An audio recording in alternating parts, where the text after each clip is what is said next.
Hi hello, ನಾನು ನಿಮ್ಮ ಬಸವರಾಜ್ ನಾಯ್ಕ್. RRBದವ್ರ ಮ್ಯಾಲಿಂದ ನೋಟಿಫಿಕೇಶನ್ ಮಾಡತ್ತಾರ. ಈಗ 32,000 ಪೋಸ್ಟ್ ಕರೆದಿರೋದ್ರ ದಿನ ಎಕ್ಸಾಮ್ ನಡೆಯತ್ತವು. ಈಗ ಮಾತ್ 22,195 ಪೋಸ್ಟ್ ನ ನೋಟಿಫಿಕೇಶನ್ ಮಾಡಿದಾರ.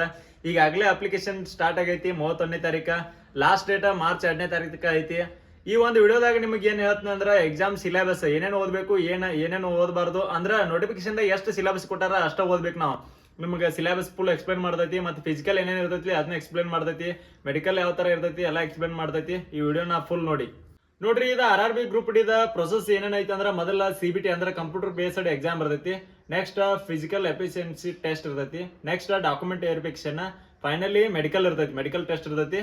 ನೋಡ್ರಿ, ಈಗ ಆಲ್ಮೋಸ್ಟ್ ಎಲ್ಲಾರು ಈಗ ಸ್ಟೇಟ್ ಒಳಗಾಯ್ತು, ಸೆಂಟ್ರಲ್ ಒಳಗಾಯ್ತು, ಆಗ ಏಜ್ ಮುಗಿದಿರ್ತಾವ. SSC ಗತ್ತು ಎಲ್ಲ ಮತ್ತೆ ಈಗ ಸ್ಟೇಟ್ ಪೊಲೀಸ್ ಹತ್ತು ಆಗ ಏಜ್ ಮುಗಿತಾವು. ಬಟ್ ಈಗ ನೋಡ್ರಿ RRB ಗ್ರೂಪ್ ಇದೊಂದು ಏನ್ ಹೇಳ್ತಿ ಅಂದ್ರೆ 18ರಿಂದ 33 ಐತಿ. ಮತ್ತು OBC ಅವರಿಗೆ 3 ವರ್ಷ ಏಜ್ ರಿಲ್ಯಾಕ್ಸೇಷನ್ ಅಂದ್ರೆ 36 ತಕ. ಮತ್ತೆ SC ST ಇದವ್ರಿಗೆ ಏನೈತಿ ಅಂದ್ರ 5 ವರ್ಷ ಏಜ್ ರಿಲ್ಯಾಕ್ಸೇಷನ್ ಅಂದ್ರೆ 38 ಏಜ್ ತಕ ನಡೀತೈತಿ. ಇದೊಂದು ಅಪಾರ್ಚುನಿಟಿ ಅಂತ ಹೇಳ್ಬೋದು ನಿಮಗ. ನೋಡ್ರಿ, ಈಗ ಎಲ್ಲರಿಗೂ ಒಂದು ಗೊಂದಲ ಐತಿ ಏನಂದ್ರೆ ಇದ್ರ ಕ್ವಾಲಿಫಿಕೇಶನ್ ಏನಂತೇಳಿ. ಒಂದು 10th ಮತ್ತೆ ITI ಇದಿತ್ತು, ಅದು ಸ್ವಲ್ಪ ಕೋರ್ಟಿಗೆ ಹೋಗಿ ಎಲ್ಲ ಇದಾಗಿ ಬಂದೈತಿ. ಈಗ 10th ಅವರು ಅಪ್ಲೈ ಮಾಡಬಹುದು, ಮತ್ತೆ ITI ಇದವರು ಅಪ್ಲೈ ಮಾಡಬಹುದು. ಎಲ್ಲರಿಗೂ ಒಂದು ಅವಕಾಶ ಐತಿ. ನೋಡ್ರಿ, ಇದು ಎಕ್ಸಾಮ್ 1 hour 30 minutes ಇರ್ತೈತಿ. ಮತ್ತ ಎಕ್ಸಾಮ್ ಒಳಗೆ ನಿಮಗ ಈಗ 4 ಸೆಕ್ಷನ್ ಇರ್ತಾವ. 4 ಸೆಕ್ಷನ್ ಅಂದ್ರ ಒಂದು science 25 question, maths 25 question, reasoning 30 question, ಮತ್ GK 20 ಕ್ವಶನ್. ಟೋಟಲ್ 100 ಕ್ವಶನ್ ಇರ್ತಾವು. ಮತ್ತ 100 ಮಾರ್ಕ್ಸ್. ಇದಕ್ಕ 1/3 ಅಂದ್ರ 1/3 3 ಕ್ವಶನ್ ತಪ್ಪಾದ್ರ ಒಂದ್ ಸರಿ ಉತ್ತರ ಸದ್ಯಕ್ಕೆ ರಾಂಗ್ ಆಕೈತಿ. ಹಿಂಗ ಇರ್ತೈತಿ. ನೋಡ್ಕೊಂಡ ಇದಕ್ಕೆ ಆನ್ಸರ್ ಮಾಡ್ಬೇಕ್ರಿ. ಭಾಳ ನಮಗ್ ಗೊತ್ತಿಲ್ಲ ಕ್ವಶನ್ ಅಟೆಂಪ್ಟ್ ಮಾಡಬಾರ್ದು. ಯಾಕಂದ್ರೆ ನಮಗ ಕರೆಕ್ಟ್ ಆಗಿದ್ದ ಆನ್ಸರ್ ಕರೆ ನೆಗೆಟಿವ್ ಹಾಕೋತ್ ಹೋಗ್ತಾವ. ನೋಡ್ರಿ, ಈಗ ಎಕ್ಸಾಮ್ ಸಿಲೆಬಸ್ ಎಷ್ಟೈತಿ ಅಷ್ಟ ಓದ್ಬೇಕ್ರಿ ನಾವ. ಈಗ ಯಾರು ಏನೇನ್ ಹೇಳ್ತಾರ ಯಾರ ಮಾತು ಕೇಳುವಂಗಿಲ್ಲ. ಯಾಕಂದ್ರೆ ಎಲ್ಲಾ ನೋಟಿಫಿಕೇಶನ್ ಯಾವ್ದೋ ಒಂದ್ ಜಾಬ್ ಕರೆದ್ರೆ ನೋಟಿಫಿಕೇಶನ್ ಬಿಟ್ಟಿರ್ತಾರ. ಅದ್ರೊಳಗೆ ನಮ್ ಸಿಲೆಬಸ್ ಮತ್ ಫಿಸಿಕಲ್ ಏನೇನ್ ತಗೋತಾರೋ, ಮೆಡಿಕಲ್ ಏನೇನ್ ಇರ್ತೈತಿ ಎಲ್ಲಾ ಕೊಟ್ಟಿರ್ತಾರ್ರಿ. ಅದ್ರಾಗ ನಾವು ಸರಿಯಾಗಿ ಅದನ್ನ ನೋಟಿಫಿಕೇಶನ್ ಓದ್ಕೋಬೇಕ್ರಿ. ಈಗ ನಿಮ್ಗೆ ನೋಟಿಫಿಕೇಶನ್ ಒಳಗ ನಮ್ಮ ಸಿಲೆಬಸ್ ಏನೇನೈತಿ ಎಲ್ಲ ಹೇಳ್ತೇನ್ರಿ. ಈಗ ಮ್ಯಾಥಮೆಟಿಕ್ ಒಳಗೆ ಏನೇನ್ ಸಿಲೆಬಸ್ ಐತಿ ಮತ್ತೆ ಎಷ್ಟು ಏನೇನ್ ಎದ್ರೊಳಗೆ ಕ್ವಶನ್ ಕೇಳ್ತಾರ ಅನ್ನೋದು ಹೇಳ್ತೀನಿ ನೋಡ್ರಿ. ನಂಬರ್ ಸಿಸ್ಟಮ್ ಮ್ಯಾಗ ಕೇಳ್ತಾರ್ರಿ, ಮತ್ತೆ ಬೋರ್ಡ್ ಮಾಸ್ ಮ್ಯಾಗ ಕೇಳ್ತಾರೋ, ಡೆಸಿಮಲ್ಸ್ ಒಳಗೆ ಕೇಳ್ತಾರೋ, ಫ್ರಾಕ್ಷನ್ಸ್ ಒಳಗೆ ಕೇಳ್ತಾರೋ, LCM HCF, ratio and proportion, percentage, mensuration, time and work, time and distance, simple and compound interest, profit and loss, algebra, geometry and trigonometry and elementary statistics, square root, age calculations, ಮತ್ತು calendar and clock, pipe and cisterns. ಇಷ್ಟ mathematics ಒಳಗೆ ಕೇಳ್ತಾರೆ ನೋಡ್ರಿ. ಈಗ general intelligence and reasoning ಅಂದ್ರೆ reasoning ಒಳಗೆ ಯಾವ chapter ಅದಾವ, ಯಾವ ಚಾಪ್ಟರ್ ಮೇಲೆ ಕ್ವಶನ್ ಕೇಳ್ತಾರ ಅಂತ ಹೇಳಿದಾರ ಅವ್ರ.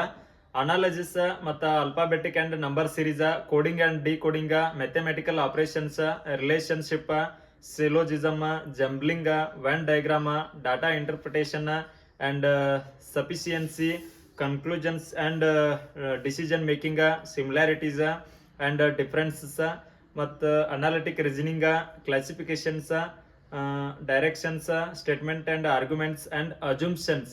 ಇಷ್ಟು ಚಾಪ್ಟರ್ ಅದಾವ ನೋಡ್ರಿ. ನೆಕ್ಸ್ಟ್ ಜನರಲ್ ಸೈನ್ಸ್ ಒಳಗೆ ಏನಾನ ಫಿಸಿಕ್ಸ್ ಮ್ಯಾಗ ಕೇಳ್ತಾರೋ, ಕೆಮಿಸ್ಟ್ರಿ ಒಳಗೆ ಕೇಳ್ತಾರೋ, ಮತ್ತು life sciences of 10th standard level ಅಂತ ಹೇಳಿದಾರೆ. ಇಷ್ಟು ಸೈನ್ಸ್ ಕೇಳ್ತಾರೆ. ಮತ್ತು general awareness and current affairs ಐತಿ. ಅದ್ರೊಳಗೆ ಏನೇನು ಕೇಳ್ತಾರ ಅಂದ್ರೆ science and technology, sports, culture, personalities ಅಂತ ಹೇಳಿದಾರ. ಇಷ್ಟ್ರ ಮ್ಯಾಗ ಎಲ್ಲ ನಮ್ದು ಸಿಲೆಬಸ್ ಇರೈತಿ. ಇಷ್ಟನ್ನ ನಾವು ಓದ್ಬೇಕಾಕೈತ್ರಿ.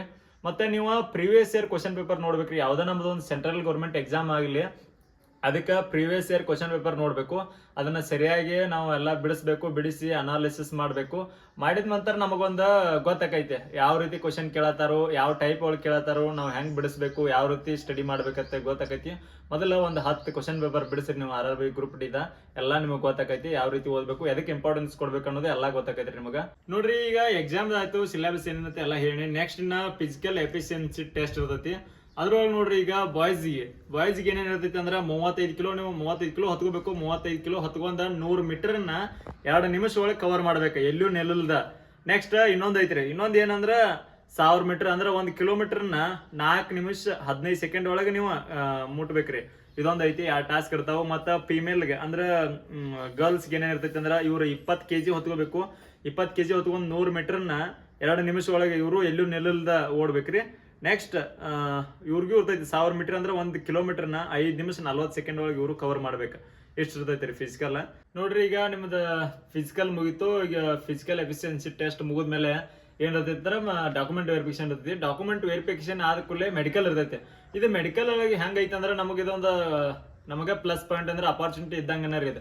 ಪೋಸ್ಟ್ ವೈಸ್ ಮೆಡಿಕಲ್ ಇದಕ್ಕೋತ ಹೋಗೈತ್ರಿ. ಅಂದ್ರೆ ಹೆಂಗ ಈಗ ಒಬ್ಬೊಬ್ರಿಗೆ 6/6 ನಮ್ದು ಐ ವಿಷನ್ ಇರಂಗಿಲ್ರಿ, ಒಬ್ಬೊಬ್ರಿಗೆ 6/9 ಇರ್ತೈತಿ, ಒಬ್ಬೊಬ್ರಿಗೆ 6/12 ಇರ್ತೈತಿ. ಅದಕ್ಕೆ ಈಗ ಪೋಸ್ಟ್ ವೈಸ್ ಮೆಡಿಕಲ್ ಡಿವೈಡ್ ಹಾಕೋತ ಬಂದೈತ್ರಿ. ಅಂದ್ರೆ ಇದ್ರೊಳಗೆ ಮೆಡಿಕಲ್ ಹೆಂಗೆ ಇರುತ್ತೆ ಅಂದ್ರೆ A2, A3, B1 ಮತ್ತು C1 ಅಂತ ಇರ್ತೈತ್ರಿ. ಅದು ಪೋಸ್ಟ್ ವೈಸ್ ಮೆಡಿಕಲ್ ಇರ್ತೈತ್ರಿ. ನೀವು ಯಾವ ಪೋಸ್ಟ್ಗೆ ಅಪ್ಲೈ ಮಾಡತ್ತೀರಿ ಎಲ್ಲ ನೋಡ್ಕೊಂಡ್ ಹಾಕ್ಬೇಕಾಕೈತ್ರಿ. ನಿಮ್ ಮೆಡಿಕಲ್ ಎಲ್ಲ ಕೊಟ್ಟಿರ್ತಾರಿ. ಅದು ಈ ಪೋಸ್ಟಿಗೆ 6/6 ವಿಷನ್ ಬೇಕು, ಈ ಪೋಸ್ಟಿಗೆ ಮತ್ತೆ ಹೆಂಗೈತೆ ಅಂದ್ರೆ ಕೆಲವೊಂದಿಷ್ಟು ಪೋಸ್ಟಿಗೆ ನೀವು ವಿತ್ ಸ್ಪೆಕ್ಟು ಹಾಕೋಬಹುದ್ರಿ, ಕನ್ನಡಕ ಹಾಕೊಂಡು ನೀವು ನಡೀತೈತ್ರಿ. ಹಿಂಗ ಇದಿಷ್ಟು ಮೆಡಿಕಲ್ ಇರುತ್ತೆ ನೋಡ್ರಿ. ಈಗ ನಿಮ್ದ ಮೆಡಿಕಲ್ ಐತಿ. ಈಗ ನೆಕ್ಸ್ಟ್ ಏನಂದ್ರ 16 ಜೂನ್ಗೆ ಒಂದು ವೇಕೆನ್ಸಿ ಕರ್ದಾರೆ. 16 ಜೂನ್ಗೆ ಅಂದ್ರೆ 22,195 ವೇಕೆನ್ಸಿ ಕರ್ತಾರು. ನಮ್ಮದೊಂದು ಹುಬ್ಳಿ ಜೂನ್ಗೆ ಎಷ್ಟು ಇದಾವ ಅಂದ್ರೆ 90 ವೇಕೆನ್ಸಿ ಅದಾವ್ರಿ. ನಿಮಗ ಈಗ ಹುಬ್ಳಿ ಜೂನ್ ನೋಡ್ರಿ. ಈಗ ಹುಬ್ಳಿ ಜೂನ್ ಒಳಗ SCಗೆ 14 ಪೋಸ್ಟ್ ಅದಾವು, ಮತ್ತೆ STಗೆ 8 ಪೋಸ್ಟ್ ಅದಾವು, URಗೆ 51 ಅದಾವು, OBCಗೆ 14 ಅದಾವು, EWS 6 ಅದಾವು. ಟೋಟಲ್ ಪೋಸ್ಟ್ 90 ಪೋಸ್ಟ್ ಅದಾವ್ರಿ ನಮ್ಮ ಒಂದು ಹುಬ್ಳಿಗೆ. ನೆಕ್ಸ್ಟ್ ನಮ್ದು ಹೈಯೆಸ್ಟ್ ಪೋಸ್ಟ್ ಎಲ್ಲಿದಾವ ಅಂದ್ರ ನಾರ್ತರ್ನ್ ರೈಲ್ವೆ ನ್ಯೂ ಡೆಲ್ಲಿ ಅಂದ್ರೆ ಡೆಲ್ಲಿಗೆ ಒಂದು ಇದಕ್ಕ 3,537 ಪೋಸ್ಟ್ ಅದಾವ್ರಿ. ನೆಕ್ಸ್ಟ್ ಹೈಯೆಸ್ಟ್ ಎಲ್ಲಿದಾವ ಅಂದ್ರ ಅದ ಮುಂಬೈ ಐತ್ರಿ. ಮುಂಬೈ ವೆಸ್ಟರ್ನ್ ರೈಲ್ವೆ ಮುಂಬೈ ಐತಿ ನೋಡ್ರಿ. ಟೋಟಲ್ 16 ಜೂನ್ ಅದಾವು. 16 ಜೂನಿಗೆ 22,195 ವೇಕೆನ್ಸಿ ಕರ್ದಾರು. ನಿಮ್ದ ಯಾವ ಕಾಸ್ಟ್ ನೋಡ್ಕೋರಿ, SC ST OBC EWS UR ನೋಡ್ಕೋರಿ. ಯಾವ್ದ ನೋಡ್ಕೊಂಡ ಎಲ್ಲೆಲ್ಲಿ ಎಷ್ಟು ವೇಕೆನ್ಸಿ ಅದಾವು ನೋಡ್ಕೊಂಡ ಸರಿಯಾಗಿ ಹಾಕ್ರಿ. ಮತ್ತ ಇದು ನಿಮ್ದು ಅದೊಂದು ಎಲ್ಲೆಲ್ಲಿ ಎಷ್ಟೆಷ್ಟು ಪೋಸ್ಟ್ ಅದಾವು, ಏನು ಎಷ್ಟು ಕರ್ದಾನ ವೇಕೆನ್ಸಿ ಅಂತೇಳಿ ಈ ಸ್ಕ್ರೀನ್ ಮ್ಯಾಗ ಕಾಣೋದು ಫೋಟೋ ಒಳಗೆ ಎಲ್ಲ ಐತಿ ನೋಡ್ಕೊರಿ. ಸರಿಯಾಗಿ ಅಬ್ಸರ್ವ್ ಮಾಡ್ಕೊಂಡ ಬೇಕಾದ್ರೆ ಇದನ್ನ ಬರ್ಕೊಂಡ ನೀವು ಎಲ್ಲಿ ಅಪ್ಲೈ ಮಾಡ್ಕೋಬೇಕು ನೋಡ್ರಿ. ನಿಮಗೆ ಈಗ ಯಾವ್ದಾರ ಒಂದು ಜಾಬ್ ಅದ್ರ ಬಗ್ಗೆ ಏನು ಇನ್ಫಾರ್ಮೇಶನ್ ಗೊತ್ತಿರಿಕ ಹಿಂಗೆ ಏನ್ರ ಅದ್ರ ನಾನು ಕಾಮೆಂಟ್ ಮಾಡ್ರಿ. ಆ ಜಾಬ್ ಬಗ್ಗೆ ಎಲ್ಲ ನಿಮಗೆ ಫುಲ್ ವಿಡಿಯೋ ಮಾಡಿ ಹಾಕ್ತೀನಿ ನಾನು. ಅದು ಎಕ್ಸಾಮ್ ಪ್ರೊಸೆಸ್, ಫಿಸಿಕಲ್, ಮೆಡಿಕಲ್ ಏನೇ ಇರ್ತೈತಿ ಎಲ್ಲ ಒಂದು ಫುಲ್ ವಿಡಿಯೋ ಮಾಡಿ ಹಾಕ್ತೀನಿ. ಯಾವುದೇ ಜಾಬ್ ಆದರೂ ನೀವು ಕಾಮೆಂಟ್ ಮಾಡ್ರಿ ಕಾಮೆಂಟ್ ಬಾಕ್ಸ್ ಒಳಗೆ. Thank you.